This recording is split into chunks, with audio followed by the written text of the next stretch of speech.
এতক্ষণ আমরা আলোচনা করছিলাম যে বাঙালি জাতির নৃতাত্ত্বিক ইতিহাসটা কেমন।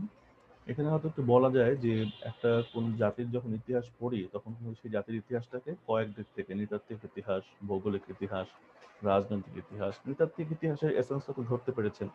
ভৌগোলিক ইতিহাসটা হচ্ছে তাদের যে যে অঞ্চলে তারা বসবাস করছে ওই অঞ্চলের ভূগোলটা, ওটার ইতিহাসটা কেমন, কখন কোন অঞ্চলটা গঠিত হয়েছে, তাদের নদীগুলো কখন তৈরি হয়েছে এবং নদীর আশেপাশে যে ভূমিরূপ, সেখানে জনপদ এবং তাদের ওই অঞ্চলের যে পার্বত্য এলাকার রূপ এবং তার যে আহ, যে কোনো অঞ্চলেই আহ, শিলা ব্যবস্থা বা শিলা প্রকরণটা কেমন, এগুলো আলোচনাটা যে ভৌগোলিক ইতিহাস। আর রাজনৈতিক ইতিহাসটা হচ্ছে ওই অঞ্চলের সীমারেখাটা কিভাবে পরিবর্তিত হচ্ছে কেমন। অর্থাৎ সীমারেখাটা তো একটা অঞ্চলের সব জায়গায় তো সবসময় একই রাজার আন্ডারে থাকে না। বিভিন্ন রাজার আন্ডারে বিভিন্ন সময় আছে, এটা হচ্ছে রাজনৈতিক ইতিহাস। যাই হোক, আমরা একটু ওই যেটা বলছিলাম, আমরা একটু বাংলা ভাষার ইতিহাস, বাংলা ভাষাটা কিভাবে আসলো, আমরা একটু ওই দিকে তাকাবো। আহ প্রথম ক্লাসে বলেছিলাম যে পুরো কোর্স জুড়ে বাংলা ভাষা আর বাংলা সাহিত্য এই দুটো বিষয়কে মাথায় আলাদা করে রাখবেন। কেমন? বাংলা ভাষা আর বাংলা সাহিত্য এই দুটো বিষয় কিন্তু এক জিনিস না।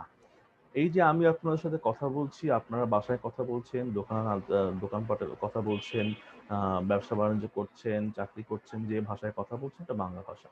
আর বাংলা ভাষায় যা লিখিত হচ্ছে, যে টেক্সট গুলো লিখিত হচ্ছে, কবিতা, উপন্যাস, নাটক, প্রবন্ধ, সমালোচনা, আত্মজীবনী এবং এগুলোকে আমরা বলবো বাংলা সাহিত্য। এটা কেন আলাদা রাখতে হবে? বাংলা ভাষার যে ইতিহাসের ধারাটা আর বাংলা সাহিত্যের যে ইতিহাসের ধারাটা এটা কিন্তু এক না। একটু বুঝিয়ে দিই। বাংলা আমরা ধারণা করি যে চর্যাপদ এটা বাংলা সাহিত্যের প্রাচীনতম নিদর্শন। এটা আবিষ্কৃত হয়েছে 950 সালে। এটা রচিত হয়েছে প্রথম 950 সালে এবং 1200 সাল পর্যন্ত রচিত হয়েছে। দেখুন, 950 সালে যদি বাংলায় এটা রচিত হয়, তাহলে কিন্তু তার আগে থেকে বাংলা ভাষাটা চলছে এই অঞ্চলে, তাই না? তার আগে থেকে বাংলা ভাষাটা চলার কথা, পরে সাহিত্যটা রচিত হচ্ছে। ফলে বাংলা ভাষার ইতিহাসটা একরকম, বাংলা সাহিত্যের ইতিহাসটা একটু একটু অন্য কাছাকাছি হবে, কিছু জায়গায় ওভারল্যাপিং থাকবে কিন্তু একটু ভিন্ন। এটা কিন্তু মাথায় রাখতে হবে, নাহলে পরীক্ষায় গিয়ে সমস্যা হবে। হ্যাঁ, দেখবেন যে এইগুলো টার্ম প্রায় মনে হচ্ছে যে ইন্টারচেঞ্জেবল, এটা কিন্তু ইন্টারচেঞ্জেবল না। আমরা একটু বাংলা ভাষার ইতিহাসটা দেখি। আসলে বাংলা ভাষার ইতিহাস হচ্ছে ভারতীয় আর্য ভাষার ইতিহাস। হ্যাঁ, আপনাদেরকে বলেছিলাম যে অস্ট্রিক এবং দ্রাবিড় জাতিগোষ্ঠীর মিশ্রণের পর ভারতে আসলো আর্যরা। এবং ভারতে যে আর্যরা আসলো তাদেরকে আমরা বলেছি ভারতীয় আর্য, কারণ আর্যদের একটা শাখা চলে গেছে ইউরোপে, আরেকটা শাখা চলে আসছে ভারতে। এই যারা ভারতে আসছে এরা হচ্ছে ভারতীয় আর্য। একেবারে মূল আর্য যারা ছিল তারা, আমরা ধারণা করি তাদের ভাষাটার বয়সকাল হচ্ছে খ্রিস্টের জন্মের 2500 বছর আগে। মানে আজ থেকে প্রায় 2500 আর 2000, প্রায় 4500 বছর লাগে। কেমন? এই এরা ধীরে ধীরে জনপদ বাড়তে বাড়তে একটা সময় বিচ্ছিন্ন হলো এবং একটা শাখা ভারতে প্রবেশ করলো। এই শাখাটাকে আমরা বলছি ভারতীয় আর্য ভাষা, ভারতীয় আর্য শাখা।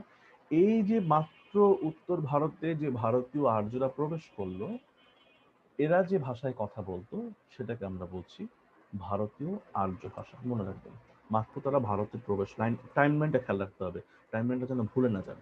হ্যাঁ, মাত্র তারা ভারতে প্রবেশ করেছে, তাদের এখনো পুরো ভারতে ছড়িয়ে পড়েনি, উত্তর ভারতে বসবাস করছে, তাদের যে ভাষাটা এটা হচ্ছে ভারতীয় আর্য ভাষা।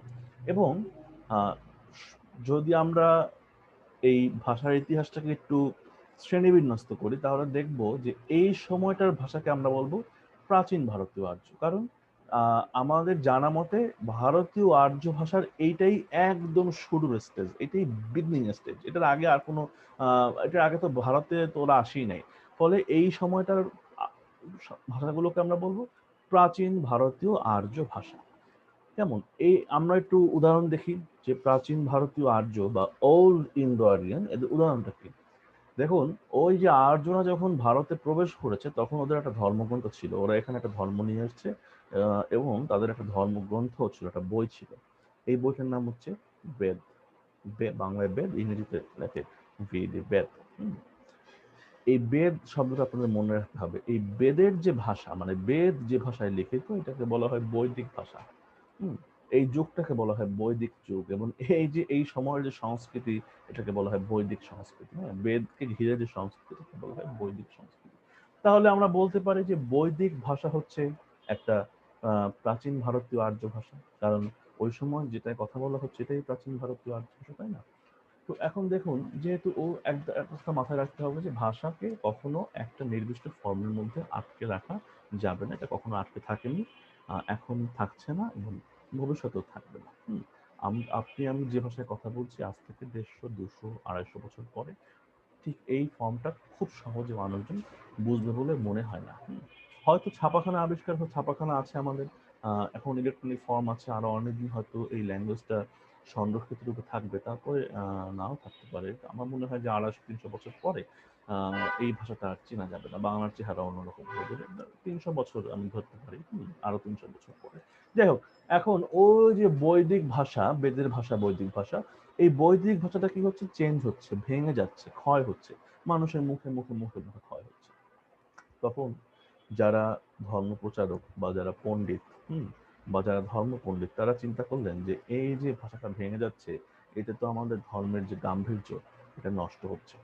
তখন তারা কি করলেন, তখন তারা এত মোটা একটা ব্যাকরণ লিখলেন। এই ব্যাকরণটার নাম হচ্ছে, এগুলো জাস্ট জানার জন্য বলছি, সব এগুলো পরীক্ষা মানে সিলেবাসে নেই, পড়তেও হবে না। এই ব্যাকরণটার নাম হচ্ছে অষ্টাধ্যায়ী। এই অষ্টাধ্যায়ী বইটার মধ্যে 4000 সূত্র ছিল। ব্যাকরণ 4000 সূত্র, এবং তা একটা মোটামুটি একটা সামাজিক বিজ্ঞপ্তি প্রকাশ করলেন যে সমাজের মানুষদের এই 4000 সূত্র মেনে কথা বলতে হবে। দেখুন, এভাবে তো কেউ কথা বলে না, তাই না? এই যে যেমন ধরেন, আমি আপনাদের সাথে প্রমিত বাংলায় কথা বলি, হ্যাঁ? আমি বাংলার লোক, আমি ওই ওই বিষয়ের লোক, আমি প্রমিত বাংলায় বলবো, এটাই স্বাভাবিক। কিন্তু আপনারা প্রমিত বাংলায় বলবেন, সেটা যে আমি খুব আশা করি এমন না। এখন আমি যদি একটা নিয়ম বেঁধে দিই যে আমি যেভাবে বলি আপনাদেরকেও আমার সাথে ঠিক ওই প্রমিত বাংলায় কথা বলতে হবে, তাহলে কি হবে জানেন?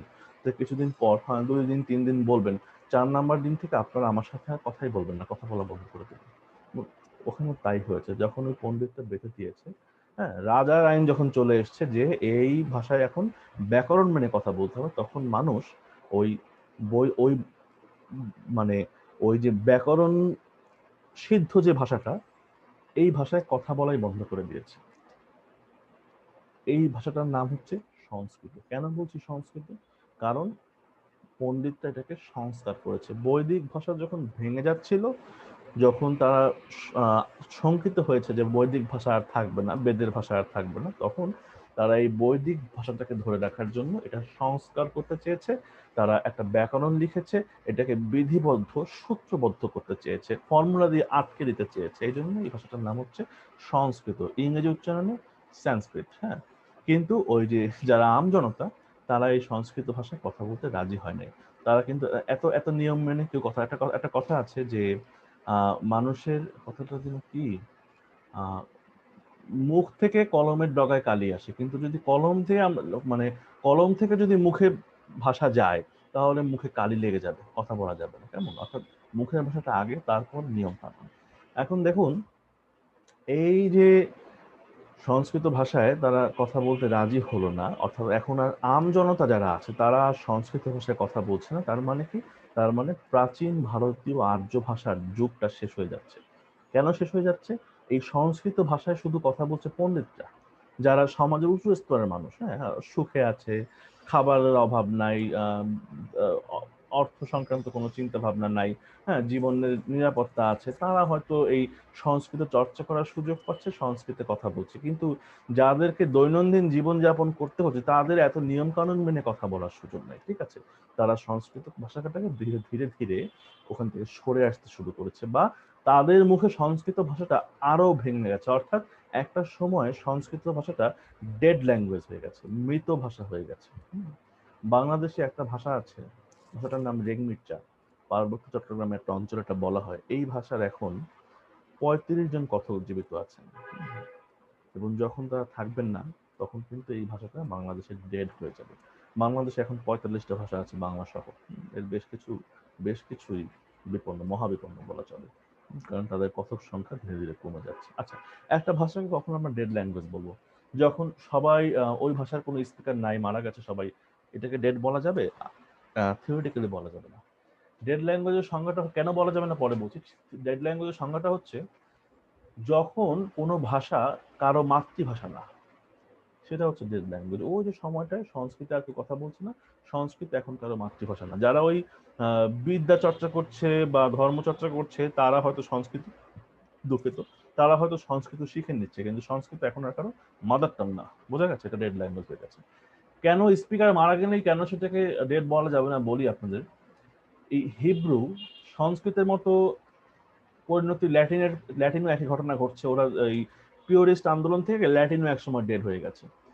হিব্রু ভাষা এটাও একসময় ডেড হয়ে গেছিল, ইহুদিদের উপাসনার ভাষা। যেমন এটা শুধুমাত্র রিচুয়াল ল্যাঙ্গুয়েজ হিসেবে চালু ছিল, এটা কারো মাতৃভাষা ছিল না। পরবর্তীতে যখন এই ইসরায়েল ভূখণ্ডটা ধীরে ধীরে তৈরি হলো, ওই অঞ্চলের ইহুদিরা একেবারে সমাজবদ্ধ হয়ে জোট হয়ে তারা প্ল্যান করলো যে আমরা এই ভাষাটাকে আবার জাগ্রত করব বা এই ভাষাটাকে আবার জীবন দেব। এবং ইহুদিরা সমাজের অন্যান্য সেকশনে বা জাতীয় অঞ্চলের জীবনে যেমনই হোক না কেন, তারা আবার ওই যেটা বলে সেটা করে ছাড়ে। এটা তাদের একটা অনেক বড় বৈশিষ্ট্য। হ্যাঁ, এবং তারা এর পেছনে প্রচুর পরিশ্রম দিয়েছে, এবং তারা নিজেরা হিব্রু শিখেছে, নিজের সন্তানদের হিব্রু শিখিয়েছে, দেশের সর্বত্র হিব্রু চালু করেছে, এবং একটা পর্যায়ে একটা সম্পূর্ণ মৃত ভাষা একেবারে পুরোপুরি জীবন্ত হয়ে গেছে। এখন সেখানকার মানুষের প্রধানতম ভাষা হচ্ছে হিব্রু। একটা বিশাল জনগোষ্ঠীর মানুষের মাদার টাং হিব্রু। এই হিব্রু কিন্তু একসময় পুরোপুরি ডেড হয়ে গেছিল। খুবই ইন্টারেস্টিং ঘটনা। যাই হোক, এখন মানুষ আর সংস্কৃতে কথা বলছে না, তাহলে সংস্কৃত কি হলো? Dead language.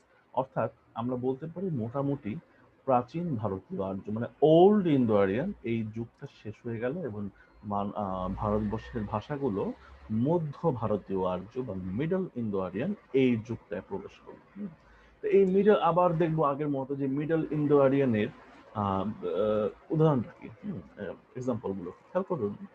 মিডল ইন্দো আরিয়ানটা যখন শুরু হয়েছে তখন আর কেউ সংস্কৃত ভাষায় কথা বলছে না, সংস্কৃত ভেঙে যাচ্ছে, মানুষের মুখে ধীরে ধীরে ক্ষয় পাচ্ছে, এবং অন্যভাবে বলতে পারি, যদিও এটা বলাটা ঠিক হবে না, বিকৃত হয়ে যাচ্ছে। এবং সংস্কৃত শুধুমাত্র উপাসনার ভাষা হিসেবে টিকে আছে। তো এই যে বিকৃত ভাষাটা, এইটাকে বলা হয় প্রাকৃত ভাষা। খুব সহজ করে বলছি আপনাদের, আমি খুব গভীরে যাচ্ছি না, জটিল করছি না। এই যে সংস্কৃত ভেঙে চুরে যে ভাষাগুলো দাঁড়িয়েছে, এটাকে বলা হচ্ছে প্রাকৃত ভাষা। এবং ততদিনে কিন্তু প্রায় পুরো ভারতবর্ষে আর্যরা ছড়িয়ে পড়েছে। ফলে এক এক অঞ্চলে এক এক রকম ভাষা তৈরি হয়েছে। এটা হবেই। দেখেন, বাংলাদেশের সর্বত্র বাংলা রূপটা কিন্তু এক না। ফলে এই সংস্কৃত ভেঙে সব জায়গায় যে একই রকম থাকবে এমনটা কিন্তু হবে না। এক এক অঞ্চলে এক একটা প্রাকৃত চালু হয়েছে। বোঝা গেছে? এবং এই প্রাকৃত ভাষাটার নাম হয়েছে ওই অঞ্চলের নাম অনুযায়ী। যেমন একটা উদাহরণ দিই, এই আমাদের বাংলাদেশের একটু পাশেই, পশ্চিম পাশেই বিহার। বিহারের একটা অঞ্চলের নাম হচ্ছে মগধ। এই মগধ অঞ্চলে যে প্রাকৃত চলছিল সেটার নাম হচ্ছে মাগধী প্রাকৃত। আপনারা সবাই শুনেছেন ছোটবেলায় এই কথাটা, মাগধী প্রাকৃত। বারবার পড়েছেন যে মাগধী প্রাকৃত থেকে বাংলা এসছে, মাগধী অপভ্রংশ থেকে বাংলা এসছে, এগুলো আপনারা শুনেছেন। আমি পরে আসছি। ওই মগধ অঞ্চলের প্রাকৃতটা হচ্ছে মাগধী প্রাকৃত। আবার বাংলার পাশেই হচ্ছে গৌড় অঞ্চল ছিল, তখনকার গৌড়। ওখানকার প্রাকৃতকে বলবো আমরা গৌড়ী প্রাকৃত। গৌড় অঞ্চল কোনটা? এই বাংলার যে লাল লাল মাটির এলাকা, রাজশাহী, দিনাজপুর, বগুড়া, রংপুর, এগুলো হচ্ছে পুন্ড্র। হ্যাঁ, আর পুন্ড্রের ঠিক বা পাশে পশ্চিমবঙ্গের ঠিক উপরে, পুন্ড্রের বা পাশে পশ্চিমবঙ্গের উপরে, এটা হচ্ছে গৌড় অঞ্চল। আর গৌড়ের পাশে হচ্ছে, গৌড়ের আর একটু বাম পাশে হচ্ছে মগধ অঞ্চল। ঠিক আছে?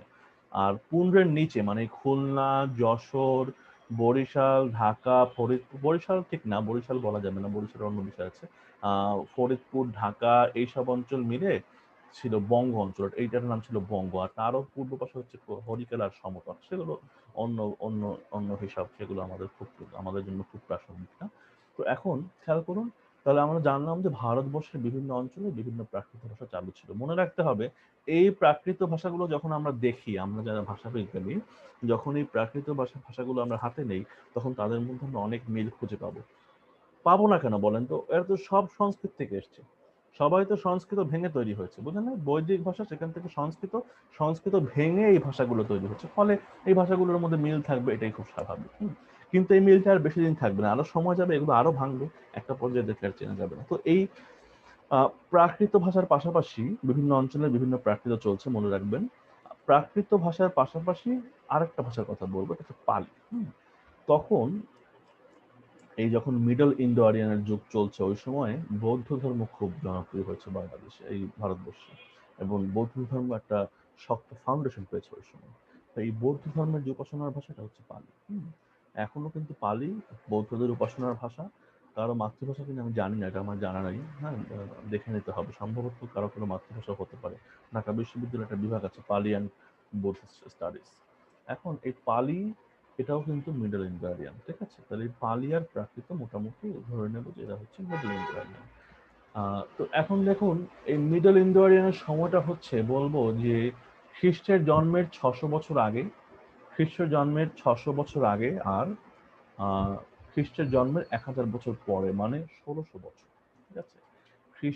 আমি টাইমলাইনটা আবার বলছি, খ্রিস্টের জন্মের 1200 বছর আগে প্রাচীন ভারতীয় আর্য ভাষা শুরু হয়েছে। 600 সালের দিকে, 600 বিসিতে মোটামুটি মিডল ইন্দো আরিয়ান শুরু হয়েছে এবং 1000 এডি পর্যন্ত মিডল ইন্দো আরিয়ানটা চলেছে। এখন দেখুন এই 1600 বছরে প্রাকৃতগুলো তো একরকম ছিল না।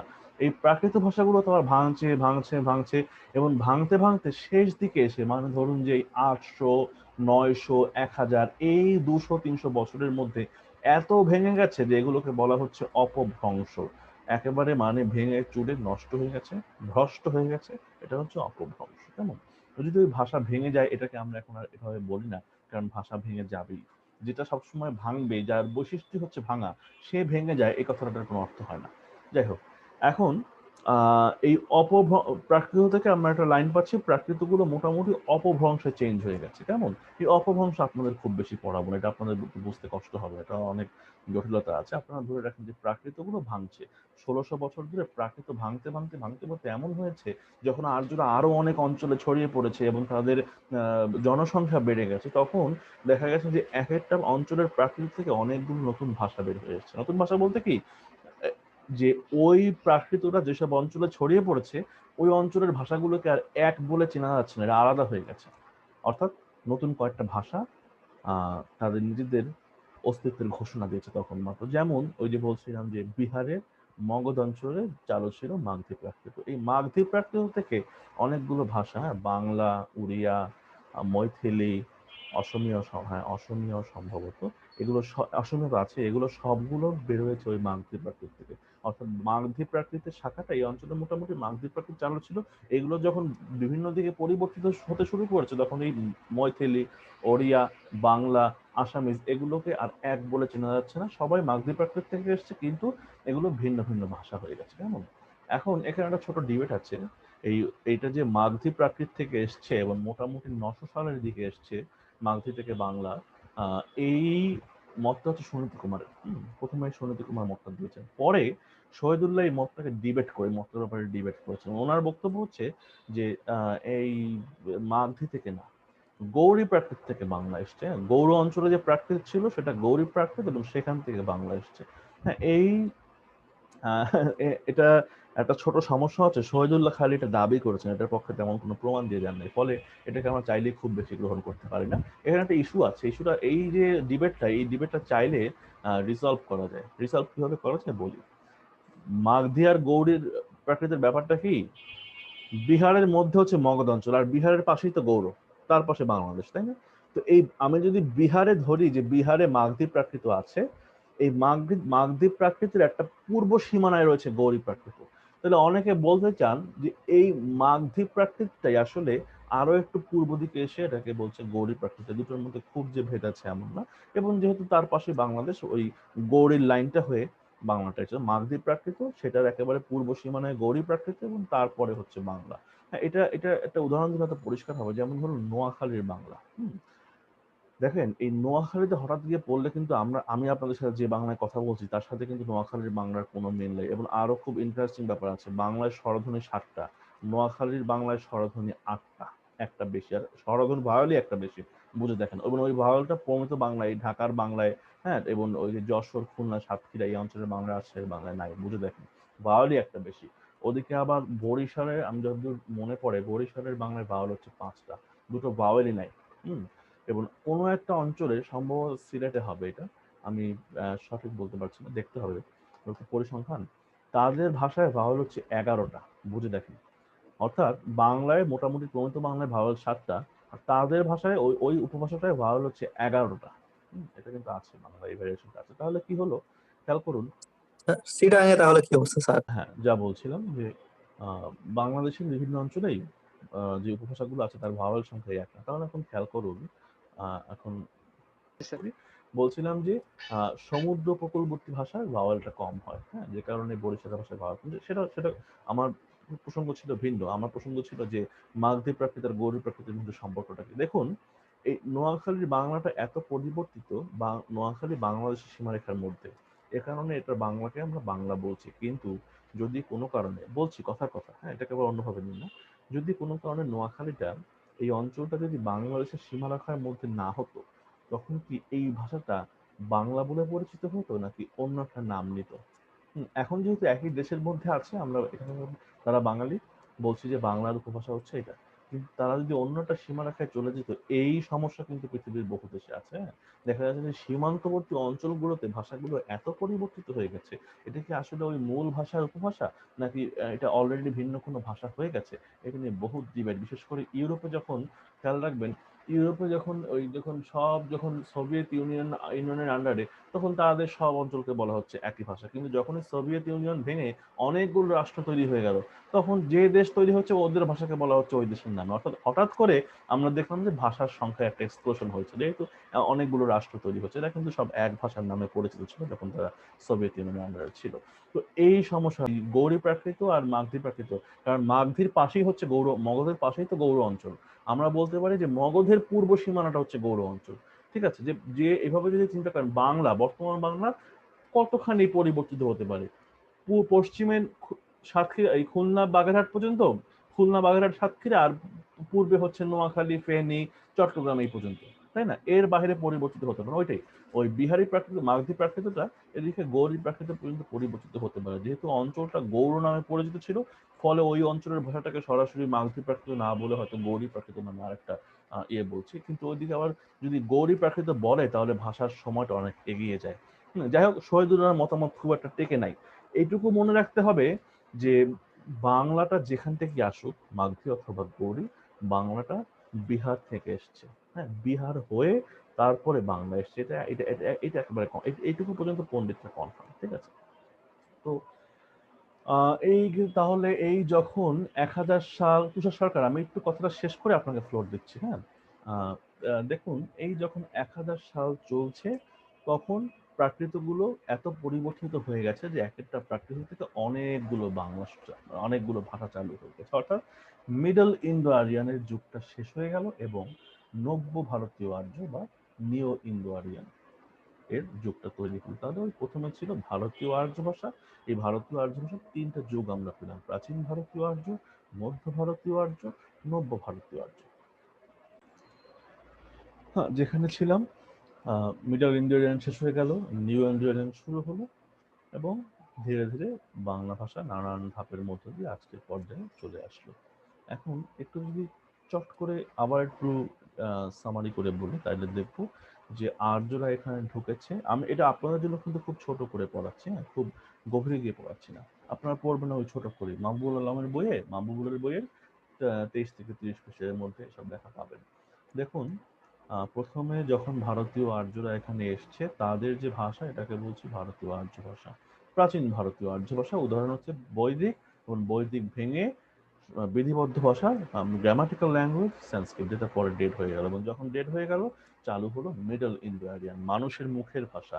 সংস্কৃত ভেঙে ভেঙে বিভিন্ন অঞ্চলে বিভিন্ন প্রাকৃত চালু হলো। প্রত্যেকটা প্রাকৃতের নাম ছিল ওই অঞ্চলের নাম অনুসারে, মাগধী প্রাকৃত, গৌড়ী প্রাকৃত ইত্যাদি। আর সাথে বৌদ্ধদের উপাসনার ভাষা ছিল পালি। এ দুটো হচ্ছে মিডল ইন্দো আরিয়ান ল্যাঙ্গুয়েজ। পরে এই প্রাকৃত চেঞ্জ হতে হতে যখন অপভ্রংশ চলে গেল, এত বিকৃত হয়ে গেল যেগুলো আর চেনা যাচ্ছে না, এই অপভ্রংশ যখন আসলো, আমরা বলবো যে মোটামুটি মিডল ইন্দো আরিয়ান শেষ হয়ে গেল, এবং অপভ্রংশ আরো ভেঙে আরো পরিবর্তিত হয়ে এক একটা অপভ্রংশ থেকে এক একটা প্রাকৃতিক থেকে অনেকগুলো ভাষা বের হলো। কেমন? বেশ করে ৪-৫টি করে ভাষা বের হলো, এবং ভারতবর্ষের এখন যেসব ভাষা আছে, তার সবই হচ্ছে ওই প্রাচীন ভারতীয় আর্য ভাষার আহ আহ পরিবর্তিত রূপ, বা বিকশিত বা বিবর্তিত রূপ বলবো আমরা, ঠিক আছে? না, অবক্ষিত রূপ, অবক্ষয়িত রূপ বলবো না, বিবর্তিত রূপটাই বলবো। তো এখন দেখুন, ওই যে বলছিলাম যে বাংলা সাহিত্যের ইতিহাস আর বাংলা ভাষার ইতিহাস একটু ভিন্ন। কারণ আমরা মোটামুটি বলবো যে ৯০০, ১০০০, ১১০০, ১২০০ সালে বাংলা ভাষাটা এখানে মোটামুটি চালু হয়ে গেছে, হ্যাঁ। আর বাংলা সাহিত্যের ইতিহাসটা যখন দেখবো, তখন একটু টাইমলাইনটা একটু এদিক ওদিক হবে, কারণ একটা টেক্সট তো সরাসরি জানা যায় না কবে লেখা হয়েছে। আমরা ধরে নেব যে মোটামুটি ৯৫০ থেকে ১২০০ এই সময়ের মধ্যে চর্যাপদ লেখা হচ্ছে। চর্যাপদের একটা পদ পড়ি, হ্যাঁ, পরে বোঝাবো এগুলো। হ্যাঁ, কা তরুবর পঞ্চবেদাল চঞ্চল চিয়ে পৈঠা কাল। হ্যাঁ, এটা হচ্ছে একদম প্রাচীন বাংলার একটা পদ পড়লাম। ঠিক আছে? এই যে দেখুন চঞ্চল চিয়ে পৈঠা কাল, এই চঞ্চল শব্দটা বাংলায় একদম, চঞ্চল কাল এই শব্দগুলো একদম অপরিবর্তিত রয়ে গেছে। আবার কা তরুবর পঞ্চবিডাল, এই পাঁচ শব্দটা কিন্তু ভারতবর্ষ অন্যান্য ভাষায় আছে, তাই না? হিন্দিতে এখনো আছে পাঁচ, পাঁচের মধ্যে পাঁচ। ঠিক আছে? এগুলো একবারে সরাসরি সংস্কৃত থেকে এসছে, হ্যাঁ? যেগুলোকে বাংলায় বলা হয় তৎসম শব্দ। তো এইটা গেল চর্যাপদের ভাষা। তারপরে 1200 থেকে 1350 আমরা কিছু পাই না। এই সময়টায় বাংলা ভাষাটা বিরাট মোচড় খায়। কেমন? আমি যদি বৈষ্ণব পদাবলী থেকে একটা উদাহরণ দেই, দেখবেন যে আহ, একটা একটা উদাহরণ এরকম হতে পারে, রূপ লাগে আঁখি ঝরে গুণে মনোভর, প্রতি অঙ্গ লাগে কান্দে প্রতি অঙ্গ মন। দেখুন খুব বোঝা যাচ্ছে, আগেরটা কিন্তু বোঝা যায় না, এটা বোঝা যাচ্ছে। ঠিক আছে? এই ভাষাটা আরো ধীরে ধীরে সহজ হয়, ধীরে ধীরে আজকের মতো হয়। হ্যাঁ, পরে শেষ মধ্যযুগের একদম শেষ দিকের কবি ভারতচন্দ্রের একটা কবিতার এরকম লাইন ছিল যে, কি আপনারা শুনেছেন, কে বলে শারদ শশী সে মুখের তুলা, পদনখে পড়ে তার আছে কতগুলো। একদম আমাদের আজকের যে বাংলা, ওইরকম বাংলা। তার কারণ হচ্ছে এই কবি আবার, এই ভারতচন্দ্র আবার ছিলেন বাংলার পার্শ্ববর্তী অঞ্চলের কবি, বুঝলেন? ফলে তার বাংলাটাও আমাদের আজকের বাংলার মতো। তারপর তো 1800 সালে ফোর্ট উইলিয়াম কলেজ তৈরি হলো। আর ফোর্ট উইলিয়াম কলেজের যারা ইংরেজি পণ্ডিত ছিলেন, ইংরেজ পণ্ডিত ছিলেন, তারা চিন্তা করলেন যে এই কবিতা লিখে লিখে দেশ শাসন করা যাবে না। ফলে তারা বাংলায় গদ্য রীতির সূচনা করলেন। তারপরে 1820 সালে ঈশ্বরচন্দ্র জন্ম নিলেন। তার হাতে বাংলা গদ্যরীতি, বাংলা জ্যোতিচিহ্ন, বাংলা বর্ণমালা এগুলো একটা স্থির রূপ পেল। এরপরে রবীন্দ্রনাথ ঠাকুর, মাইকেল মধুসূদন দত্ত, বঙ্কিমচন্দ্র চট্টোপাধ্যায় এবং আরো যারা তৎকালে যারা নাম করা ছিলেন তাদের হাতে পরবর্তীতে 1930 সালে বুদ্ধদেব বসু, জীবনানন্দ দাশ, অমর চক্রবর্তী, সুধীন্দ্রনাথ দত্ত, বিষ্ণু দে এদের হাতে, এবং তারপরে মোটামুটি এদের হাতেই বলা চলে বাংলা ভাষাটা একটা কর্ষিত বা কালটিভেটেড রূপ পায়।